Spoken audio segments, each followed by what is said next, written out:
não parar, não precipitar e não retroceder. Então dizer para esse cara, sabe quando nós vamos parar? Nunca. Nunca na sua porca vida. Né?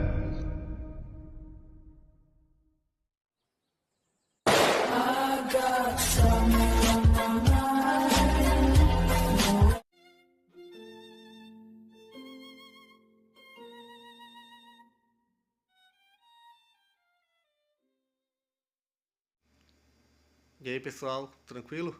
Então vem aqui antes do vídeo começar, pedir para vocês se inscreverem, quem não for inscrito, compartilhar, curtir, comentar. Quem puder seja membro do canal, que isso ajuda bastante. Tem também o link do Apoia-se.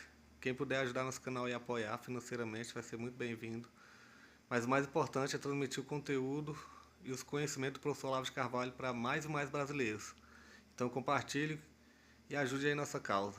Muito obrigado a todos os membros, apoiadores do canal. Fico muito feliz. Tenho certeza que a gente está no caminho certo. Então fiquem com o vídeo e até mais. Valeu!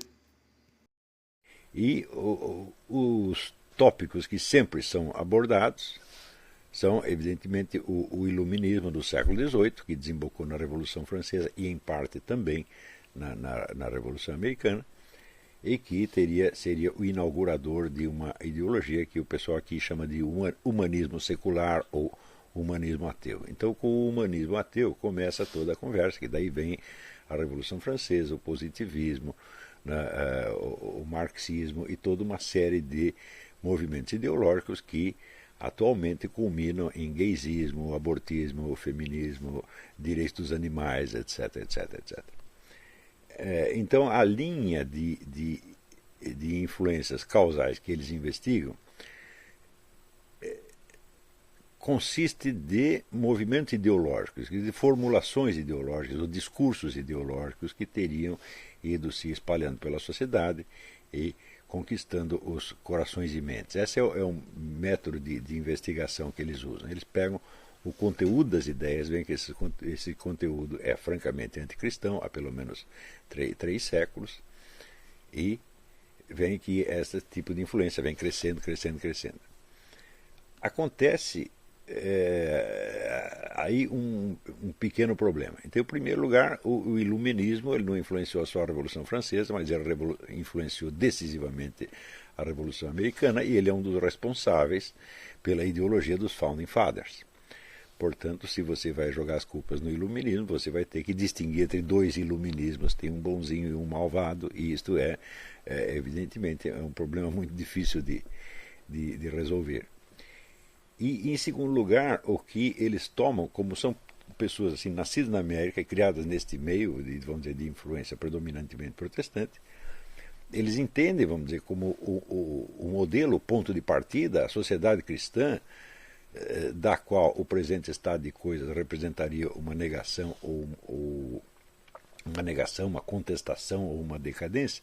Eles tomam a própria sociedade americana do início, tá certo? Uma sociedade onde todo mundo lia a Bíblia, todo mundo ia ao culto dominical, onde as pessoas pautavam a sua vida pelos princípios cristãos, e onde não havia fenômenos como abortismo generalizado, tatuagens, mutilações corporais, etc, etc, e todas essas coisas feias que a gente vê hoje.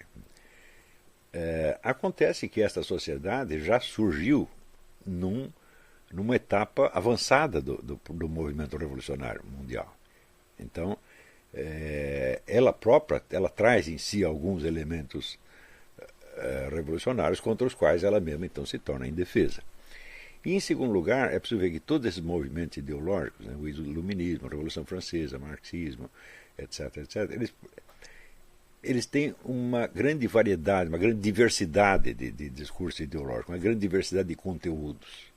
Tá certo? Quer dizer, se você pegar só dentro do marxismo, o marxismo evoluiu, vamos dizer, desde o primado do econômico no tempo do Karl Marx até, vamos dizer, a fórmula do Ernesto Laclau de que a propaganda revolucionária cria a classe que lhe interessa. Tá certo? Portanto,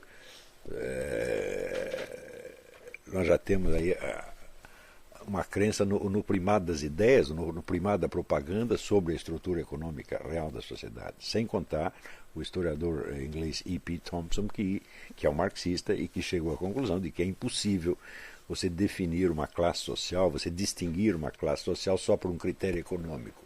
Existem elementos culturais, ideológicos, religiosos, morais, tudo misturado, o que significa que resulta em dissolver o conceito de classe, que é básico no marxismo. Isso para você ver quanto um movimento ideológico pode mudar ao longo do tempo.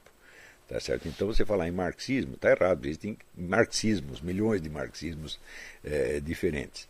E isso se você pegar só uma dessas correntes. Se você pegar as outras, então elas variaram muito mais. Por exemplo, nós podemos lembrar que praticamente o fundador da ideia da revolução sexual, que foi Wilhelm Reich, né, o psiquiatra alemão, ele estava seguro de que o homossexualismo era uma doença gravíssima que só existia no capitalismo. E que quando vier socialismo, o homossexualismo iria dissolver. Passados 70, 80 anos, o homossexualismo é a ponta de lança do movimento revolucionário. Você vê, então, a variedade que existe é muito grande. E essa variedade nos mostra claramente que não é possível você identificar, vamos dizer, a unidade deste processo através do conteúdo dos discursos revolucionários. Então foi por isso que anos atrás me surgiu a ideia de ver se não havia uma unidade no plano da forma, isso é, da lógica interna do movimento revolucionário. Né?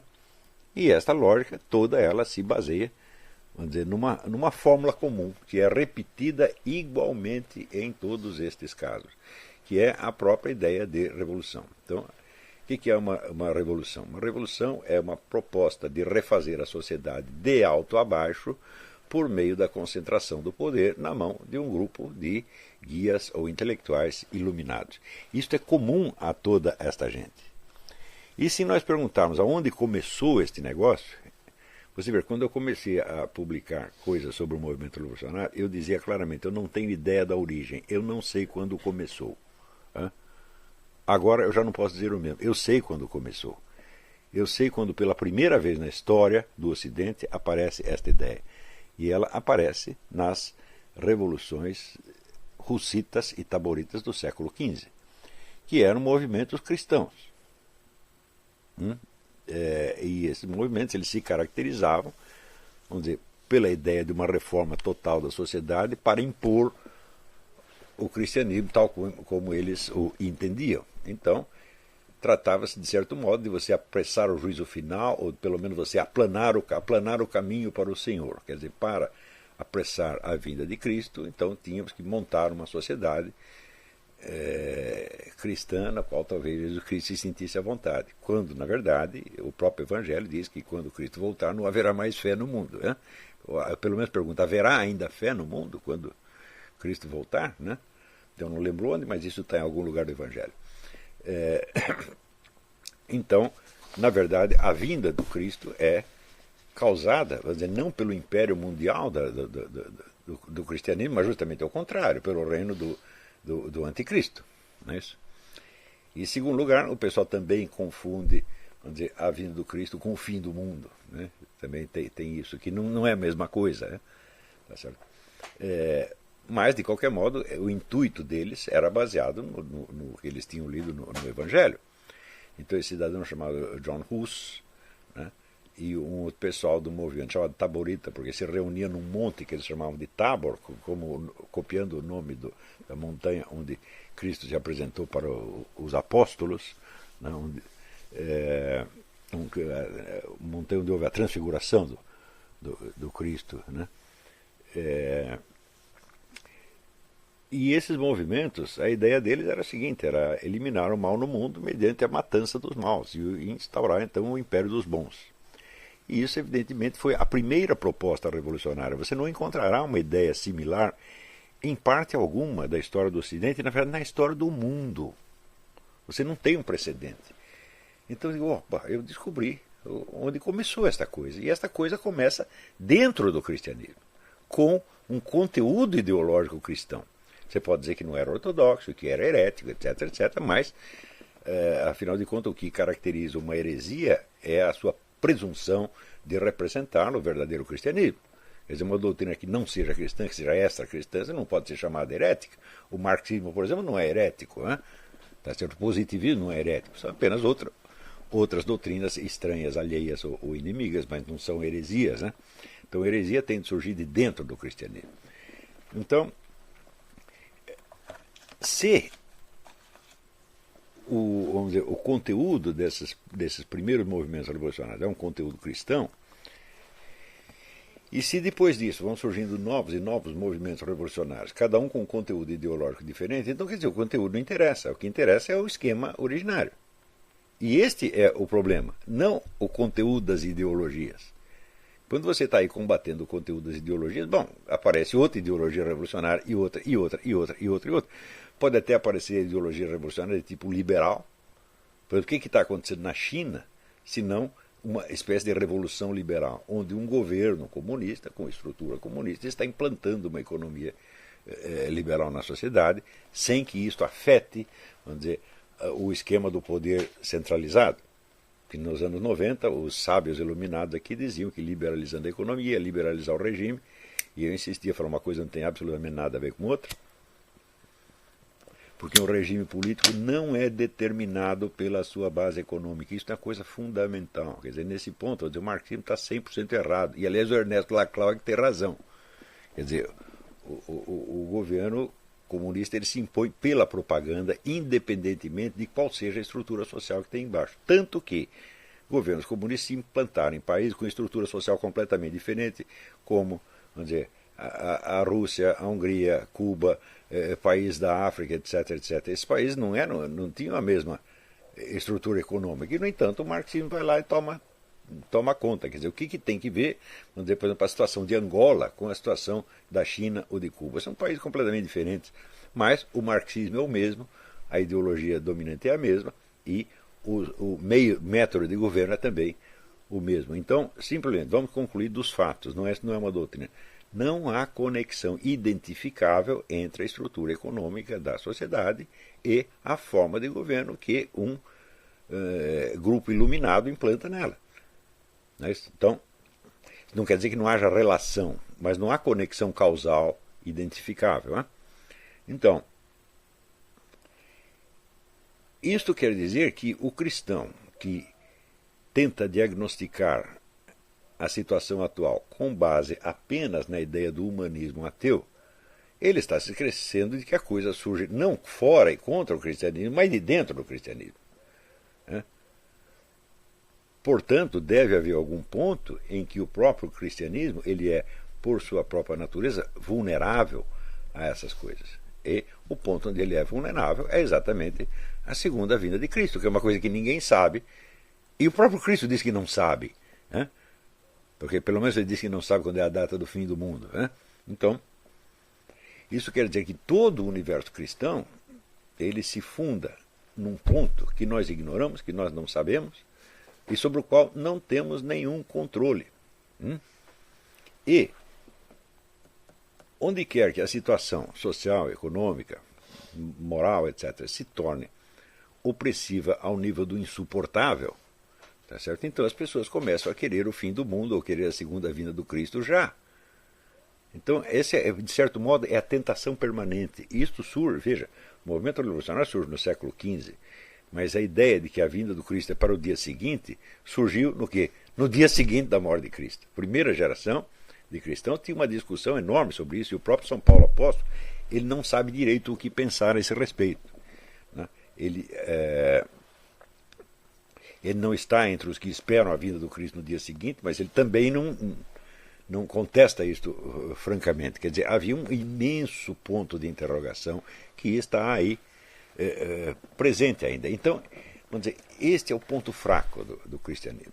Cristo prometeu que vai voltar, mas não disse quando. Tá certo? Então, vamos dizer, por mais cristão que você seja, esta é uma situação difícil de aguentar, porque ela tira de nós, imediatamente, toda esperança de um melhoramento das coisas neste mundo. E, na verdade, não é possível você ser cristão e ter alguma esperança desse melhoramento. A ideia de um mundo melhor é uma das ideias mais anticristãs do mundo. Se você é cristão, você tem que entender, o mundo nunca vai melhorar, nunca. Você pode consertar uma coisinha aqui, mas você cria outro problema lá. É sempre assim. Quando você vê, por exemplo, você vê a história, a pessoa fala os progressos da medicina. Eu digo, sim, mas os progressos da medicina são concomitantes ao aumento do número dos casos de iatrogenia. Nos Estados Unidos são 1 milhão por ano. Quer dizer, é como uma coisa você dizer, nenhuma doença mata tanto quanto a medicina. Tá certo? O que não quer dizer que ela mata todo mundo e que ela não seja boa para aquelas que escaparam da morte na mão do médico. Tá certo? Então, isso quer dizer que a estrutura deste mundo, ela não admite um melhoramento substantivo, admite melhoramentos adjetivos. Tá certo? Então, por exemplo, você pode, veja, você vê essa experiência, você tem essa experiência historicamente e você tem na vida pessoal. Quer dizer, quando, por exemplo, a sua situação econômica melhora, você se torna mais feliz por causa disso? Não necessariamente. A minha situação econômica já piorou e melhorou muitas vezes. E eu não vejo que o meu nível de felicidade geral dependesse disso. Eu até contei no Facebook, uma das fases mais felizes da minha vida, quando nós morávamos, eu com meu amigo Otto, eram 3 casais num kitnet em São Paulo com 2 bebês. Todo mundo diria o inferno, mas a gente riu o dia inteiro, tá entendendo? Eu tenho saudade daquele tempo. Isso pode acontecer para qualquer um. Então, isso quer dizer que a expectativa, vamos dizer, de um mundo melhor, uma sociedade mais justa, etc., são ideias autocontraditórias, elas nunca vão dar em nada. Quem tem insistido muito nisso, quem insistiu muito nisso foi o Jean Brun, que é o autor que nós lemos aqui alguns textos dele, que era um protestante, aliás. Ele insistia muito nisso, quer dizer, a esperança mundana, ela é o contrário do Cristo. O Cristo diz, olha, isso aqui vai acabar, vai ter o juízo final e eu criarei um novo céu e uma nova terra. Quer dizer, se você quer felicidade terrestre, você vai ter, mas só na outra. Porque não é necessariamente no céu, vamos todos para o céu. Não foi isso que Cristo disse, ele disse um novo céu e uma nova terra. Portanto, há uma possibilidade que esse grande estudioso do Evangelho, que acho que é Jacques Quispel, um suíço, ele faz ali uma exegese do Evangelho e diz, não, o Cristo está falando da terra. Ele pode ter razão, não sei, eu não sou especialista na coisa, mas você quer felicidade terrestre, então, bom, na outra terra você pode ter.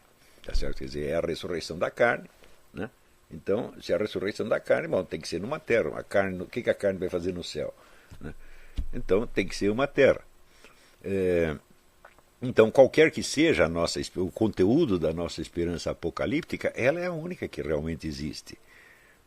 O resto você não verá um único progresso, seja das leis, seja da tecnologia, seja da ciência, seja da política, que não traga malefícios às vezes maiores do que você tinha antes. Então, quando você vê, por exemplo, o progresso do morticínio, ele é uma das características mais notáveis do mundo moderno a partir do século XVIII. Quer dizer que cada vez que você tem um governo tirânico, ele mata mais gente do que o anterior. Isso não é proporcional ao crescimento da população. Então, quando você vê, por exemplo, que a Revolução Francesa matou uns 200 mil pessoas. Quando chega a Guerra Civil Americana, já vão 5 milhões. Na Primeira Guerra Mundial, são 20 milhões. E, em tempo de paz, o regime soviético já mata 20 milhões na sua primeira fase, mas não sei quantos na segunda, e o regime chinês mata 70 milhões, e a coisa vai crescendo, crescendo, crescendo, crescendo. Tá certo? Então, a população não cresceu na base de... Veja, se você comparar a Revolução Francesa e a Revolução Chinesa, você pode fumar sentado ali, ninguém está reclamando. Senta aí. Então, não cresceu na proporção de 200 mil para 70 milhões em 2 séculos. Ela não cresceu tudo isso. 70 milhões, eu estou mencionando só a Revolução Chinesa. O resto não. Eu não estou contando nazismo, não estou contando nem a União Soviética, nem os países satélites, nem coisa nenhuma. Não é certo? Quer dizer, essa estimativa do livro negro do comunismo, ela hoje já está considerada, já está superada. Porque nesse ínterim, o R.J. Rummel, ele reavaliou os cálculos para a Revolução Chinesa, que na época se dizia 40, 50 milhões, e disse, não, foi pelo menos 70 milhões. Tá certo? Então, quer dizer que a estatística do livro negro do comunismo foi muito otimista. Então,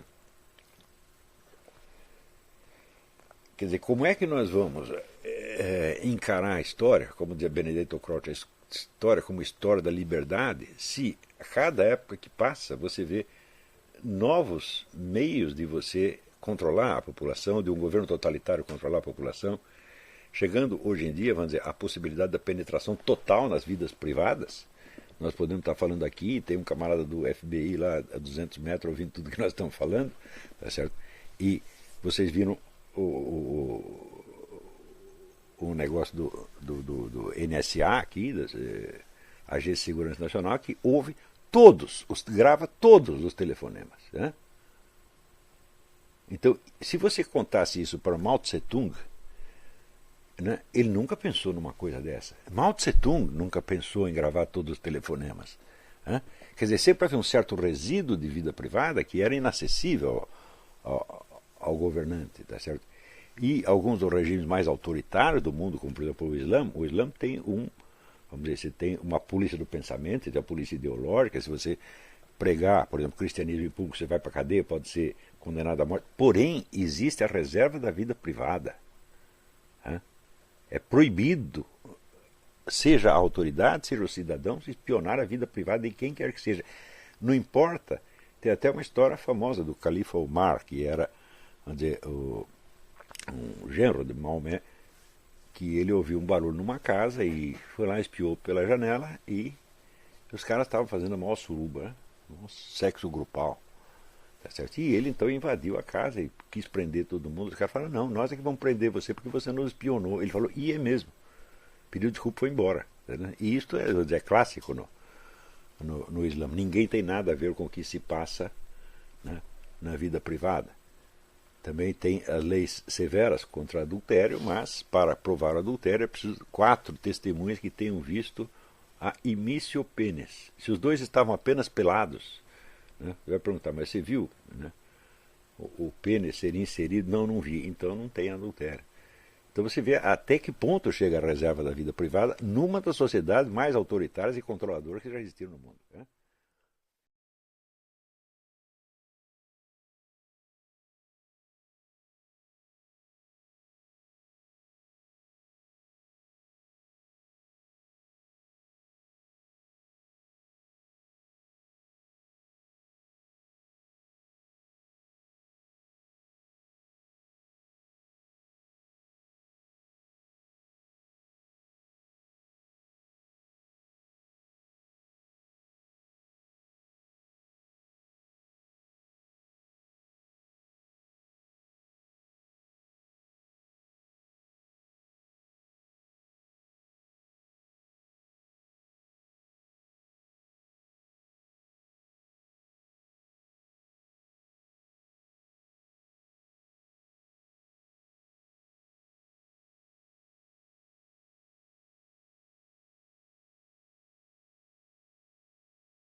Chegamos a mais um final de uma aula, de um vídeo. Espero que tenham gostado. Quem não se inscreveu ainda, se inscreva, compartilhe, comente. Ajude o nosso canal, apoie, seja membro. E ajude o nosso canal a chegar a cada dia a mais brasileiros que precisam muito do conhecimento do professor Olavo de Carvalho. Então é isso aí, fique com Deus, até o próximo. Valeu! Então é isso aí, pessoal. Que é o nosso canal. Que são alguns livros que eu já li. A maioria foi doação, mas alguns eu adquiri, professor Olavo de Carvalho. Alguns livros se perderam aí que eu emprestei. Professor Alexandre Costa. A Bíblia Sagrada. 10 lições sobre Karl Marx. Indico a não ler esse livro, que é muito ruim mesmo. Alguns pensadores aqui que realmente, como o professor Olavo de Carvalho disse, não são pensadores. Valeu, tamo junto aí. Apoie nosso canal, seja membro.